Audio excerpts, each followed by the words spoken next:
आप देख रहे हैं राष्ट्रीय हिंदी समाचार, हमारी नजर आपका विचार।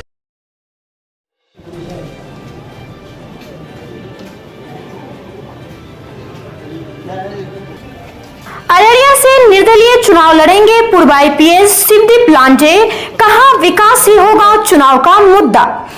बिहार के चर्चित सुपर कॉप और पूर्व आईपीएस अधिकारी शिवदीप लांडे ने अररिया विधानसभा क्षेत्र से निर्दलीय प्रत्याशी के रूप में चुनाव लड़ने की घोषणा की है। मंगलवार को उन्होंने अररिया अनुमंडल कार्यालय पहुंचकर एनआर कटवाया, जिससे उनके चुनावी मैदान में उतरने की औपचारिक शुरुआत हो गई। लांडे ने बताया कि वे शुक्रवार को अपना नामांकन दाखिल करेंगे और अररिया की जनता के बीच विकास के मुद्दे पर चुनाव लड़ेंगे। उन्होंने कहा कि वे किसी पार्टी के नहीं बल्कि जनता के उम्मीदवार हैं। इस मौके पर उन्होंने लोगों से अपील की कि वे जात पात और धर्म से ऊपर उठकर ऐसे उम्मीदवार को वोट दें जो क्षेत्र के विकास के लिए प्रतिबद्ध हो। पूर्व आईपीएस अधिकारी लांडे ने कहा कि अररिया को शिक्षा, स्वास्थ्य और रोजगार के क्षेत्र में नई दिशा देना ही उनका उद्देश्य है।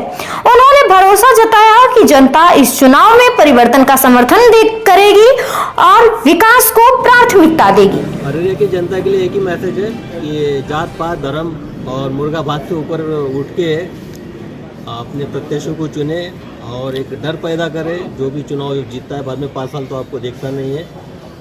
बस यही चाहता हूँ कि ये सोच समझ के साथ इस बार जो युवा यहाँ पे आ रहे हैं उनके पीछे खड़ा हो।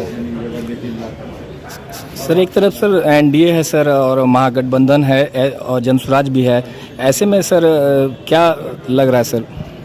नहीं, मेरा हिंद सेना नामक पार्टी का तो गठन हुआ था, लेकिन रजिस्ट्रेशन की प्रक्रिया में पता नहीं 7 महीने से वो उसका रजिस्ट्रेशन नहीं आ पाया। उसके लिए एक सभी लोगों का एक था कि अभी अगर पार्टी को आगे बढ़ाना है तो खुद ही लड़ाई लड़नी पड़ेगी। तो उस वक्त करीबन 74 सीट्स तो आइडेंटिफाई किए थे कि जहाँ से यंगस्टर्स को मैं उतारने वाला था, लेकिन अब जब रजिस्ट्रेशन ही नहीं तो एक सिंबल भी नहीं है, तो उसके लिए अभी डिसाइड किया कि मैं खुद ही लड़ूंगा।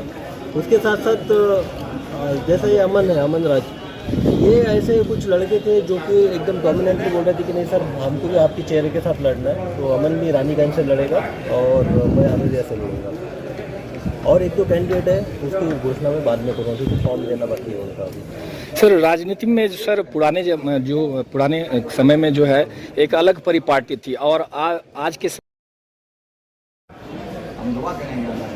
मैं ये इतना ही कहूँगा कि जो यहाँ पे समस्या है, आप सब बात करते पलायन की, बेरोजगारी की, एग्रीकल्चर की, इंडस्ट्री की, आईटी सेक्टर की, सर्विस सेक्टर की, लेकिन मुझे लगता है यहाँ पे जो सबसे बड़ी समस्या है वो है एक सोच की, एक जिसको माइंडसेट बोला जाता है।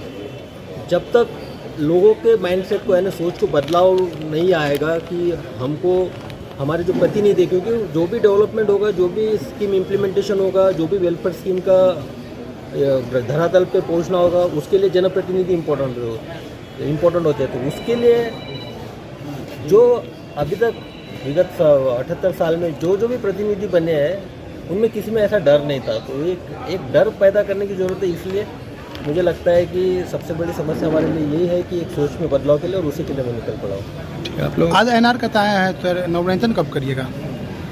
नॉमिनेशन तो मैं शुक्रवार को करूँगा, फ्राइडे को आने वाले। अभी तक तो ये डिसाइडेड है। अभी अमन का और मेरा अभी देखते हैं, बाद में दोनों साथ में नॉमिनेशन करते हैं।